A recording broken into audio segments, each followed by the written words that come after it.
சிலவம்பாளையம் சிங்கம் அப்படின்னு இபிஎஸ் அவர்கள் இன்னைக்கு அறியப்படுறாருன்னா அதுக்கு காரணம் வந்து செங்கோட்டையன் அவர்கள்.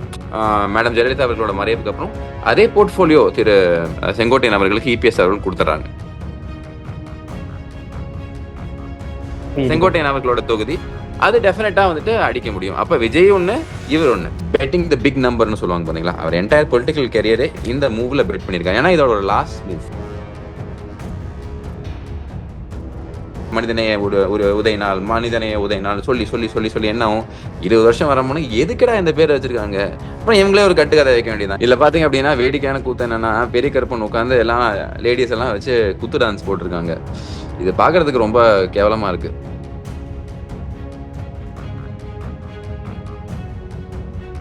அவன் எத்தனை சிஆர்பிஎஃப் ஆட்களை கொண்டிருப்பான்.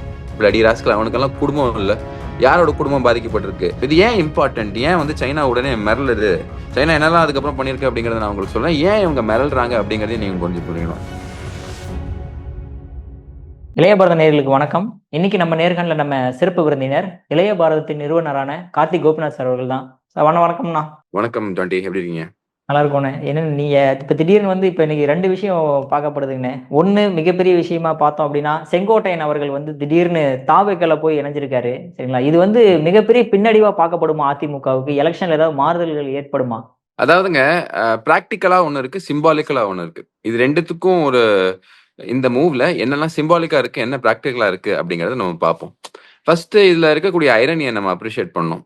என்னன்னா, சிலவம்பாளையம் சிங்கம் அப்படின்னு இபிஎஸ் அவர்கள் இன்னைக்கு அறியப்படுறாருன்னா அதுக்கு காரணம் வந்து செங்கோட்டையன் அவர்கள். 1980 இருந்தே இந்த ஏரியால கொங்கு ரீஜன்ல அவர் ஸ்ட்ராங் மேனா இருக்கும்போது இவர் நிறைய நர்ச்சர் பண்ணியிருக்காரு. யாரு? திரு இபிஎஸ் அவர்கள். இன்ஃபேக்ட் எந்த அளவுக்கு அப்படின்னு பாத்தீங்கன்னா, மேடம் ஜெயலலிதா அவர்களுக்கு இன்ட்ரடியூஸ் பண்ணது செங்கோட்டையன் தான் அப்படிங்கிற மாதிரி தியரிஸ் இருக்கும். இன்னொன்னும் பாத்தீங்க அப்படின்னா 2004 நினைக்கிறேன், லோக்சபா எலெக்ஷன் திருச்செங்கோடு இபிஎஸ் அவர்கள் தோக்குறாரு. 2006 அதுக்கப்புறம் மறுபடி அவர் வந்துட்டு அசம்பிளி கான்ஸ்டிடன்சியும் தோக்குறாரு. பட் இருந்தாலும் 2011 அவருக்கு சீட்டு கிடைக்கணும் அப்படின்னு சொல்லிட்டு அதுக்கு புஷ் பண்ணதும் திரு செங்கோட்டையன் அவர்கள் தான் அப்படின்னு சொல்லப்படுது. ஸோ இந்த மாதிரி ஒரு நபர் நமக்கு பண்ணி கொடுத்துருக்காரு. அவரையே எதிர்த்து திரு இபிஎஸ் அவர்கள் செய்திருக்காருன்னா கிடையாது. இபிஎஸ் அவர்களும் தன்னோட ஃபேவரை ரிட்டர்ன் பண்ணியிருக்காரு. என்ன அப்படின்னு பாத்தீங்கன்னா, 2012 மேடம் ஜெயலலிதா அவர்கள் செங்கோட்டையன் அவர்களை வந்து அந்த மினிஸ்ட்ரியில இருந்து போர்ட்போலியோல இருந்து தூக்கிடுறாங்க. அவர் டிரான்ஸ்போர்ட்ல இருந்திருக்காரு, ஐடில இருந்திருக்காரு, எஜுகேஷன் மினிஸ்டர் இருந்திருக்காரு, அக்ரிகல்ச்சர் இருந்திருக்காரு நினைக்கிறேன். பட் இந்த எஜுகேஷன் போர்ட்போலியோல இருந்து நீக்கிடுறாங்க. 2016 அப்புறம் மேடம் ஜெயலலிதா அவர்களோட மறைவுக்கு அப்புறம் அதே போர்ட்போலியோ திரு செங்கோட்டையன் அவர்களுக்கு இபிஎஸ் அவர்கள் கொடுத்துறாங்க. ஸோ வந்துட்டு அவர் பண்ண விஷயத்துக்கு இவர் கொஞ்சம் பண்ணியிருக்காரு. அது மட்டும் இல்லாம செங்கோட்டையன் அவர்கள் இத்தனை நாள் அவரை வந்துட்டு அந்த விஷயத்த நம்ம ஃபர்ஸ்ட் சொல்லிதான் ஆகணும். என்ன அப்படின்னா, இந்த 2012 வாக்குல ஒரு டிசாட்டிஸ்பாக்சன் வந்து இங்கிருந்து நீக்கப்படும் போது கூட டிஎம்கே அப்ரோச் பண்றாங்க. பட் அந்த மாதிரி நேரத்திலையும் தன் கட்சியை விட்டு கொடுக்காம தன்னோட எம்ஜிஆர் விசுவாசியா இருந்த திரு செங்கோட்டையன் அவர்கள் மேடம் ஜெயலலிதா அவர்களோட விசுவாசியாக மாறி அதுக்கப்புறமா இப்போ இந்த மாதிரி ஒரு மூவ் எடுத்திருக்காரு. இதை சிக்னிபிகண்டா பார்க்க வேண்டியது என்ன அப்படின்னா, இளம் வயதுல இருந்து 20 வயசா இருக்கும்போது எம்ஜிஆர் அவர்கள் கூட போன திரு செங்கோட்டையன் அவர்கள் திராவிட இயக்கத்துல அப்பவே விண்ட சென்ஸ் பண்றாரு. விண்ட்ஸ் ஆஃப் சேஞ்ச் எங்க வருது அப்படின்னு கரெக்டா பெட் பண்ணியிருக்காரு. இது வரைக்கும் அது 77 இருந்தாலும் சரி, இல்ல அதுக்கப்புறம் 89 இன்ஃபேக்ட் 27 எம்எல்ஏ இல்ல 12 எம்எல்ஏ கூட்டு கொண்டு போய் மேடம் ஜெயலலிதா அவர்கள்கிட்ட சப்போர்ட் பண்ணாரு. ஸோ இந்த மாதிரி அந்த விண்ட்ஸ் ஆஃப் சேஞ்ச் வர மாதிரி இருந்துச்சுன்னா இவர் வந்து நல்லா அசஸ் பண்ணுவாரு அப்படின்னு சொல்லப்படுது. பட் இது எப்படி போகும், எப்படி டர்ன் அவுட் ஆகும்லாம் வெயிட் பண்ணி தான் பார்க்கணும். பட் இந்த மூவ் விஜய்க்கு என்ன அட்வான்டேஜ்னு ஃபர்ஸ்ட் பார்ப்போம். ஒவ்வொருத்தருக்கும் என்ன அட்வான்டேஜ் அப்படின்னு பார்ப்போம். விஜய் அவர்கள்னாலே இப்ப திமுக எதிர் வைக்கக்கூடிய அந்த விமர்சனம் என்னது? தற்கொலை கூட்டம். அரசியல்ல இத்தனை வருஷமா பழந்தின கொட்ட போட்ட ஒரு நபர் அவரு வந்து தாவேகால சேர்றாரு. அதுவும் இதுவரைக்கும் அவரோட நான் சொன்ன மாதிரி வின்ஸ் ஆஃப் சேஞ்ச கரெக்டா ப்ரெடிக்ட் பண்ணக்கூடிய ஒரு நபர் அவரு தாவேகால வந்து சேர்றாரு. அப்ப அது என்ன காட்டுது? இளைஞர்கள் மட்டும் இல்ல, இங்க அரசியல தன் வாழ்க்கையை அர்ப்பணித்த ஆட்கள் கூட இதை நோக்கி வராங்க. நாங்க வெறும் தற்கொலை கூட்டம் கிடையாது. அப்புறம் தற்கொலை கூட்டம் தானே சொல்றேன். செங்கோட்டையன் அவர்களோட ஸ்பெஷாலிட்டி என்ன அப்படின்னு பாத்தீங்கன்னா, அவர் வந்துட்டு மேடம் ஜெயலலிதா அவர்களோட ப்ரொபகேண்டா இருக்குல்ல, அவங்க கொள்கை பரப்பு, அதை வீதியாக கொண்டு போய் சேர்க்கறதுக்கு உண்டான அந்த எஃபர்ட் ஹையஸ்ட் வந்து செங்கோட்டையன் அவர்கள். இன்ஃபேக்ட் மேடம் ஜெயலலிதா அவர்கள் வெளியே வரும்போது அவங்க வந்து ரொம்ப நம்பினது 3 அமைச்சர்களை, ராஜகண்ணப்பன் அவர்கள், திருநாவுக்கரசு அவர்கள், அதுக்கப்புறமா செங்கோட்டையன் அவர்கள். ஸோ அந்த மாதிரி ஒரு நபர் அந்த மாதிரி ஆளுமைகளோட இருந்த நபர் இன்னைக்கு எனக்கு சப்போர்ட் பண்ண வராரு. எப்படி ஆரம் வீரப்பன் அவர்கள் இருந்தாரோ அந்த மாதிரி ஒரு மூத்த அரசியல்வாதி இன்னைக்கு வந்து விஜய்க்கு சப்போர்ட் பண்ண வராரு. அப்ப அந்த அந்த மெசேஜிங் எப்படி போகுது? இதுதான் அந்த சிம்பாலிக் பார்ட். கொங்கு மண்டலத்துல மூத்த தலைவர் திரு செங்கோட்டையன் அவர்கள். ஆனா பாருங்க, இதுல கொஞ்சம் ஒரு இன்னொரு சைடும் இருக்கு. இது வெறும் ஹைப் தானா, இது வெறும் பபுள் தானா அப்படிங்கிற கேள்விகள் ஏன் வருது அப்படின்னா, அதிமுக தரப்பை நம்ம பார்க்கணும். இப்ப திரு செங்கோட்டையன் அவர்கள் ஒரு காலக்கெடு கொடுத்திருந்தாரு. உங்களுக்கு எல்லாம் ஞாபகம் இருக்கா? ஆமா. அதாவது என்னை விட்டு நீக்கிருக்கீங்க 10 நாள் 10 நாள் 11ஆம் நாள் என்ன ஆச்சு? எதுவும் நடக்கல. பண்ணல. சோ பிராக்டிக்கலா இவர்னால வந்து அதிமுகவை பிரேக் பண்ண முடியுமா அப்படின்னு பாத்தீங்கன்னா அதெல்லாம் டெஃபினட்டா முடியாது. அதாவது கொங்கு ரீஜன்ல இவர் இம்பாக்ட் பண்ண முடியுமா அப்படின்னாலும் அது எனக்கு சந்தேகம் தான். காரணம் என்னன்னா, கோபிச்செட்டிப்பாளையத்துல இவருக்கு ஒரு கணிசமான ஓட்டு வங்கி இருக்கு. இவருக்குன்னு இவரோட கான்ஸ்டிடன்சி. ஏன்னா 80ல இந்த கான்ஸ்டிடன்சியை மாத்துறாரு. எவர் சின்ஸ் அங்கிருந்து 7 தடவை கண்டெஸ்ட் பண்ணி வின் பண்றாரு. அந்த ஏரியால கோபிச்செட்டிப்பாளையத்துல ஈரோடு டிஸ்ட்ரிக்ட்ல இவருக்கு வந்துட்டு நல்ல ஒரு மவுஸ் இருக்கா இருக்கு. அப்ப விஜய்க்கு என்ன ஸ்டேட் வைடு எல்லாரும் ஆதரவு இருந்தாலும் ஒரு தொகுதியில ஒரு 40,000 50,000 ஓட்டு சாலிடா காட்ட முடியுமா? டிஎம்கே காட்டுற மாதிரி, ஏடிஎம்கே காட்டுற மாதிரி ப்ரூவன் ஓட் பேங்க் இல்ல. ஆனா இந்த ஒரு தொகுதி எது செங்கோட்டையன் அவர்களோட தொகுதி, அது டெஃபினட்டா வந்துட்டு அடிக்க முடியும். அப்ப விஜய் ஒண்ணு, இவர் ஒண்ணு. சோ அந்த மாதிரி கால்குலேஷன்ல அவங்க ஈடுபட்டாலும் கொங்கு ரீஜனை பிரேக் பண்ணுவாங்களா? அதெல்லாம் வந்துட்டு ஐ டோன்ட் திங்க் சோ. காரணம் என்னன்னா, அங்க ஏற்கனவே எஸ்பி வேலுமணி அவர்கள் இருக்காரு, அதுக்கப்புறம் தங்கமணி அவர்கள் இருக்காரு, எடப்பாடி பழனிசாமி அவர்கள் இருக்காங்க. கிட்டத்தட்ட 54 கான்ஸ்டிடுவன்சிஸ் நினைக்கிறேன். அதுல இவங்களோட ஸ்வே கண்டிப்பா இருக்கு. ஸோ செங்கோட்டையன் அவர்கள் வேற என்ன பண்ணுவாரு அப்படின்னு பாத்தீங்கன்னா 2 விஷயம். ஒன்னு அவரோட பர்சனல் விஷயம், இன்னொன்னு 2வது பாத்தீங்க அப்படின்னா ஒரு ட்ரெண்ட். ஸோ பர்சனலா இதுல வந்துட்டு டிவிகேக்கு என்ன அட்வான்டேஜ்னு நம்ம சொன்ன மாதிரி ஒரு மூத்த அரசியல்வாதியே எங்களை தேடி வந்திருக்காங்க. நாங்க தற்கொலை கூட்டம் கிடையாது. இங்கிலும் அறிவார்ந்த மக்களுக்கு இடம் உண்டு, எக்ஸ்பீரியன்ஸான மக்களுக்கு இடம் உண்டு. பிளஸ் இங்க வந்து இந்த மாதிரி பிரச்சனைகள்லாம் நடக்குதுல்ல, எம்ஜிஆர் அப்புறம் மேடம் ஜெயலலிதா அவர்களுக்கே ரூட் மேப் போட்டு கொடுத்த அவரு இப்ப எங்க கூட இருக்காரு. ஸோ நாங்க இனிமே ரூட் எல்லாம் கரெக்டா பார்த்துப்போம். இந்த ஏரியால எல்லாம் வந்துட்டு எப்படியா கூட்டம் நடத்த முடியும் அப்படின்னு நினைச்சிருக்கக்கூடிய ஏரியால கூட்டம் நடத்தினவர் திரு செங்கோட்டையன். ஸோ அவரோட ஆர்கனைசேஷனல் ஸ்ட்ரென்த் எங்களை அரசியல் மயப்படுத்திக்க முடியும் அப்படிங்கிற பாயிண்ட் அவங்க கொஞ்சம் ப்ரூவ் பண்ண ட்ரை பண்ணுவாங்க. பட் இவருக்கு பர்சனலி என்னன்னு பார்த்தீங்கன்னா, செங்கோட்டையன் அவர்களோட வயசு 77.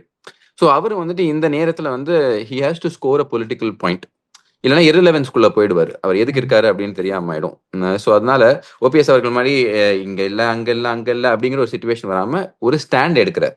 இது நல்லதா கெட்டதா, இது இதுக்கு முன்னாடி தடவை மாதிரி எப்படி சக்சஸ் ஆச்சோ அந்த மாதிரி சக்சஸ் ஆகுமா இல்லையான்லாம் நம்ம சொல்ல முடியாது. பட் போல்டான ஒரு மூவ செங்கோட்டையன் அவர்கள் எடுத்திருக்காரு.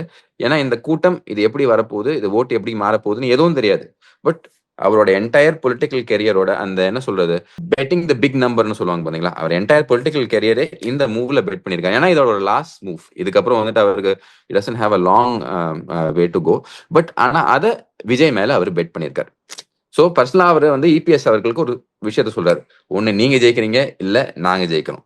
நீங்க ஜெயிக்கலாம் கூட அந்த தோல்விக்கும் காரணம் நான் தான் அப்படிங்கிறத மறந்துடாதீங்க அப்படிங்கிற சட்டில் மெசேஜிங் இந்த இடத்துல இருக்கு. ஸோ இது எல்லாத்தையுமே வந்து இபிஎஸ் அவர்கள் வந்து ஆப்வியஸ்லி அவர் வந்து லைட்டா எடுத்துக்க மாட்டார். ஏன்னா நீங்க என்ன அடையாளம் காட்டினீங்க, ஆனா அதுக்கப்புறம் நான் வளர்ந்துட்டேன், நான் சீஃப் மினிஸ்டர் ஆயிட்டேன், நான் என்ன என் சைட்ல இருந்து என்ன பண்ணுமோ அதுவும் உங்களுக்கு பண்ணிட்டேன். இப்ப ஐ எம் த பாஸ் அப்படிங்கறத எஸ்டாப்ளிஷ் பண்றதுக்கு இபிஎஸ் அவர்கள் ரொம்பவே முனைப்பு காட்டுவார்.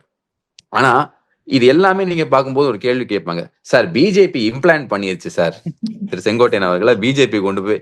ஏன்னா மேடம் நிர்மலா சீதாராமன் அவர்களை மீட் பண்ணாங்க. அப்புறம் நான் வந்து அயோத்தி கோயிலுக்கு போக போறேன், ராமர் கோயிலுக்கு போக போறேன், நான் வந்து மனநிறைவா சில விஷயங்கள் அங்க போய் ஹரித்வார் போக போறேன், அமித்ஷாவை மீட் பண்ணேன், நிர்மலா சீதாராமன் அவர்களை மீட் பண்ணேன். ஸோ பேசிக்கா கடந்த ஜனவரியில இருந்து இப்ப வரைக்கும் எப்படி ஒரு முயற்சி இருந்தது அப்படின்னு பாத்தீங்கன்னா, இவரை ஒரு பிஜேபி கண்ட்ரோல்டு மேன் அப்படிங்கிற மாதிரி காட்டுறதுக்கு உண்டான முயற்சி என்னைக்குமே ஈடுபட்டு இருக்கு. பட் பிஜேபி எப்படி பண்ணும் அப்படிங்கிறத நான் ஒரு பிராக்டிக்கலான ஒரு விஷயத்த சொல்றேன். தேசத்தை ஆளக்கூடிய ஒரு கட்சி, தமிழ்நாட்டுல கூட்டணி வச்சிருக்கக்கூடிய கட்சி, அவங்களை எதிர்த்து எதுவும் பண்ண மாட்டாங்க. But at the same time eyes and ears ஓப்பனா வச்சுப்பாங்க. யாராவது ஏதாவது சொல்றாங்களா கேட்டுப்பாங்க. அந்த மரியாதை இருக்கே தவிர அவங்க வந்து என்னைக்குமே இந்த கூட்டணியை ஜிப்ரடைஸ் பண்றதுக்கு அவங்களே ஒர்க் பண்ண மாட்டாங்க. அதை நீங்க நல்லா புரிஞ்சுக்கணும்.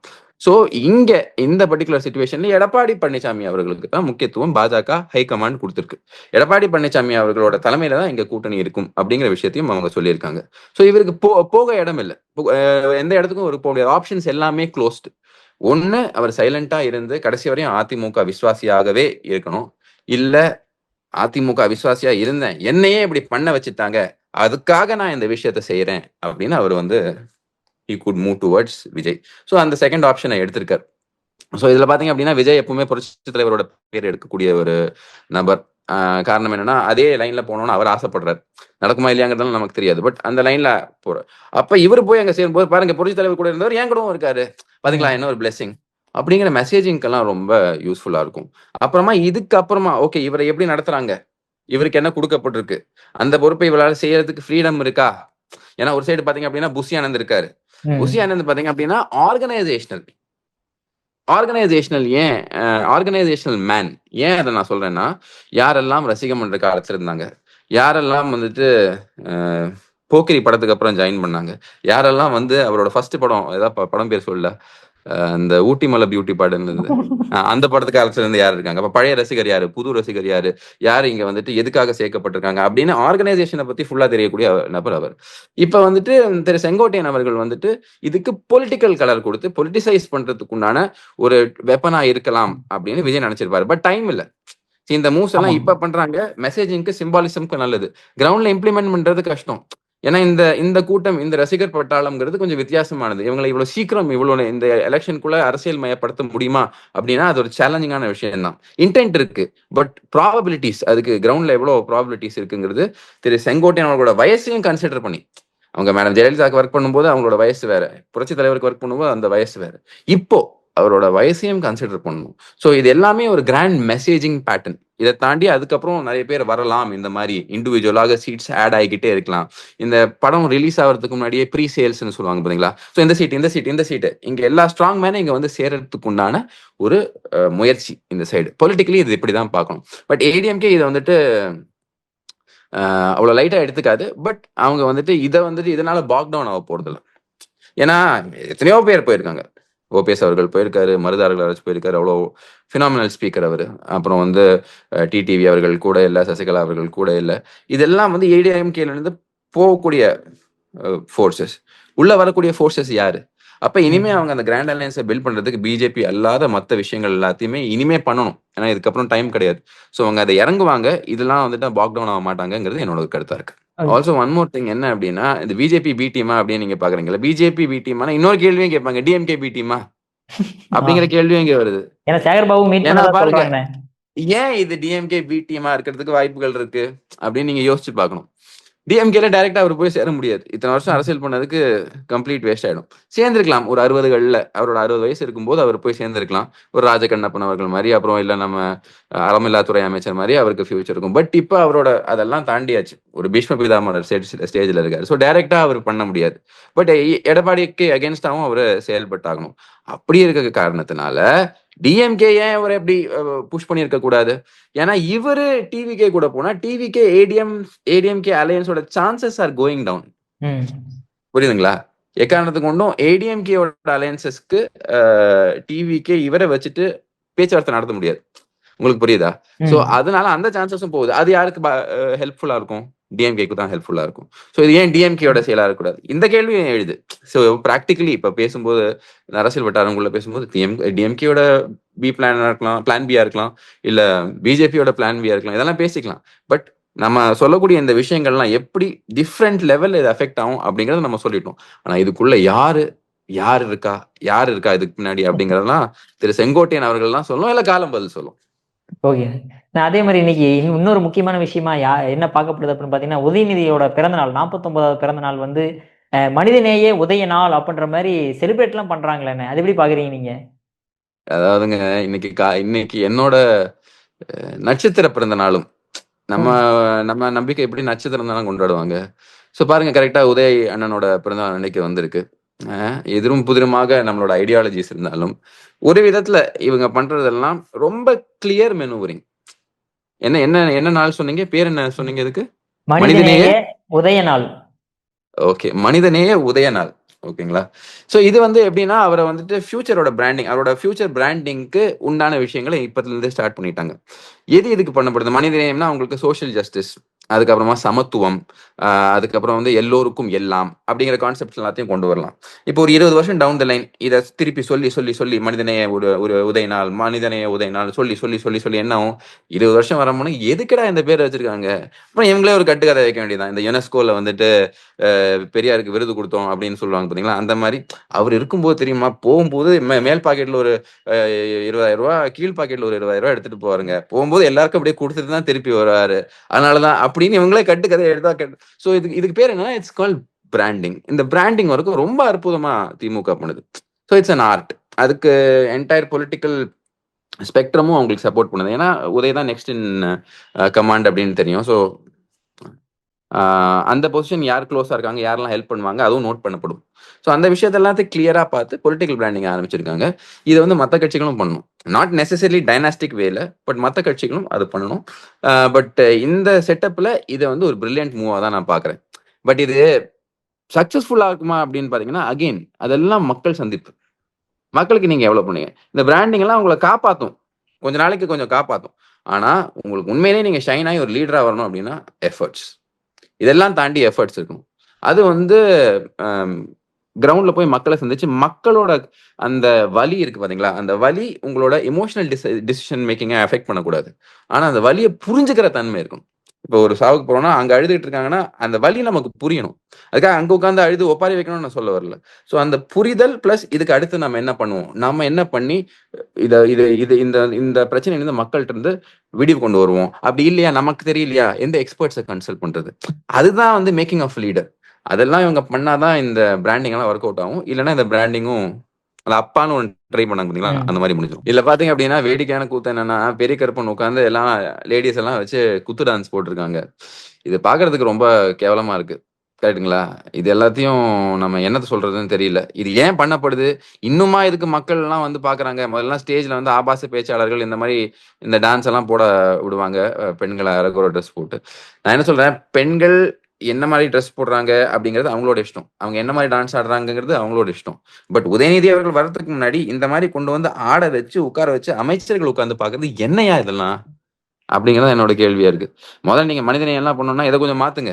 இதெல்லாம் வந்து நம்ம அரசியல் இப்ப இருக்கக்கூடிய நம்ம ஒரு பொலிட்டிக்கல் ஸ்டாண்ட் பாயிண்ட்டுக்கும் ஒரு பொலிட்டிக்கல் கல்ச்சருக்கும் இதெல்லாம் ஏத்துக்கொள்ள முடியாத ஒரு விஷயம். அது எந்த கட்சி பண்ணாலும், விசிகே பண்ணாலும் சரி, திமுக பண்ணாலும், அது கேவலத்துக்கும் கேவலம். இன்சல்டிங் த விமென்.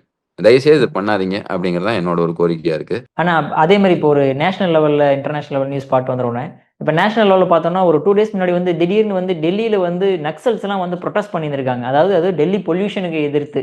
ஸோ என்ன விஷயம், எதுக்காக அந்த மாதிரி விஷயங்கள் பண்ணப்பட்டுச்சாங்க நக்சல்னால? அதாவதுங்க, நீங்க இந்த நிறைய ப்ரொட்டஸ்ட்லாம் பாருங்க. இந்த farmers protest, anti CAA protest, இதெல்லாம் ஸ்டார்ட் ஆகுறது வந்து வேற ஏதோ மேட்டரா தான் ஸ்டார்ட் ஆகும். ஆனா அதை இன்எவிட்டபிளி அது வயலன்ஸ்ல போய் முடியும். இந்தியன் ஸ்டேட்டே டேஞ்சர்ல இருக்கு அப்படிங்கிற மாதிரி ஒரு பிக்சர் ப்ரொடியூஸ் பண்ணும். நான் என்ன கேட்கிறேன், செத்தது ஒரு நக்சல்வாதி.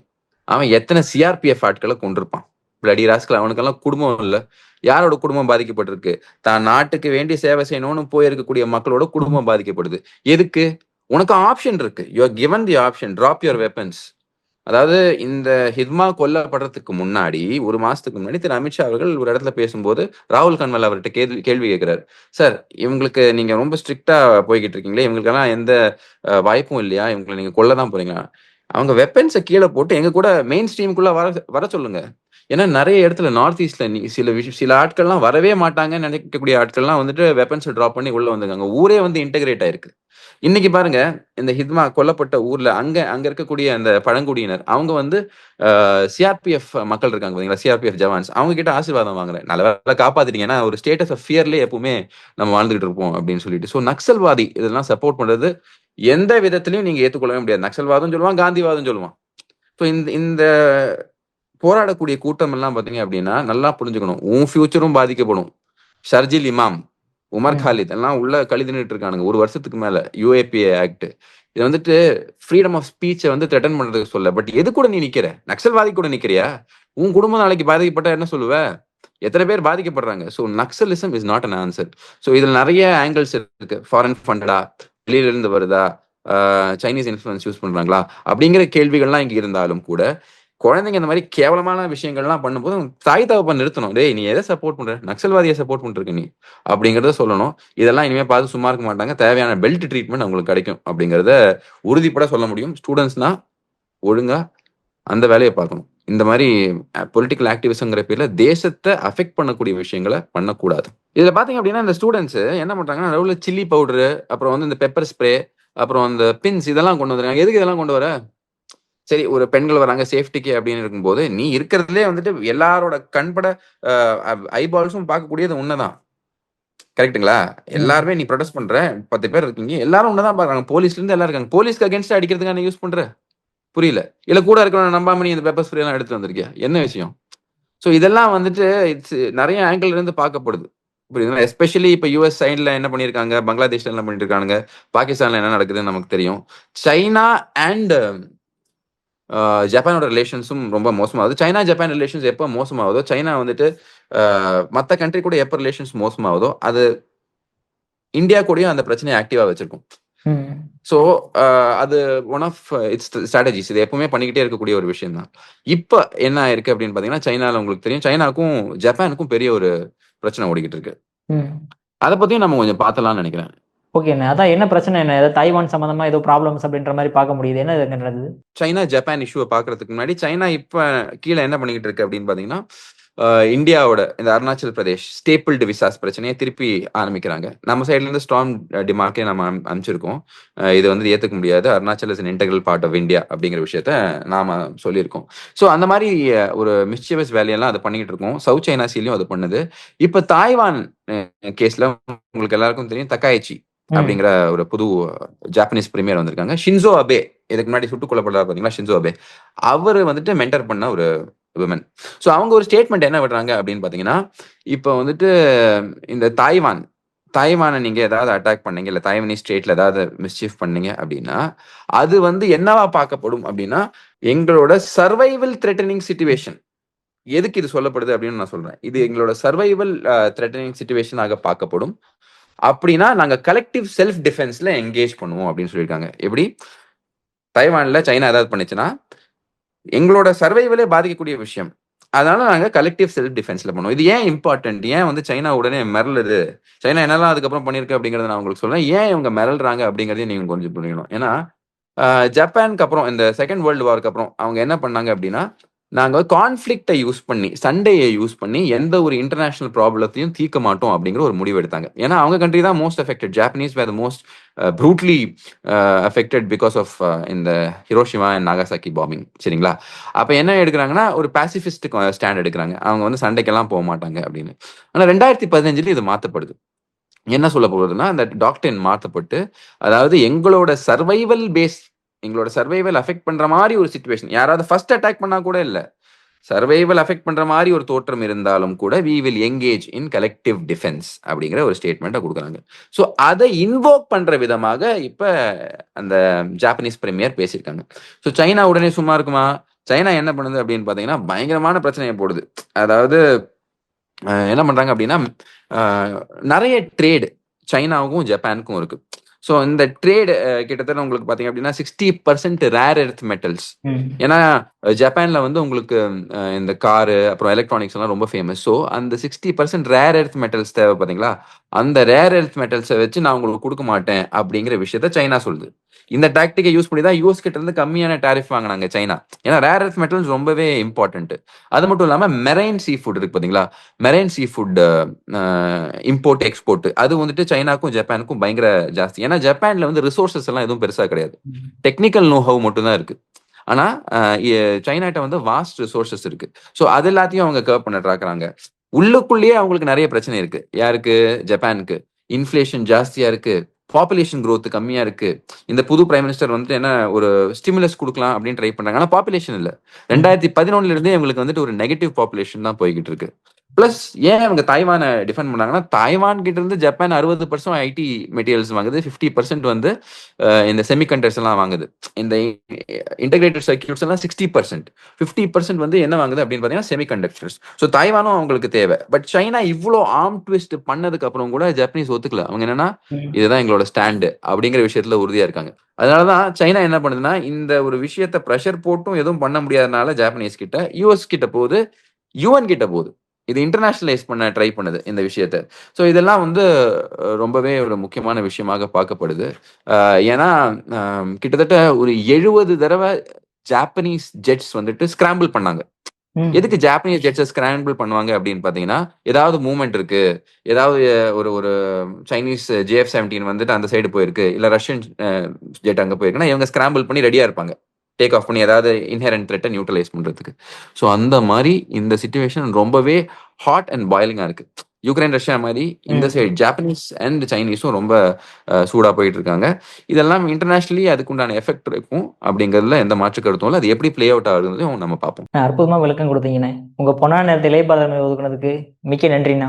நன்றி ஜாண்டி. ஜெயஹிந்த்.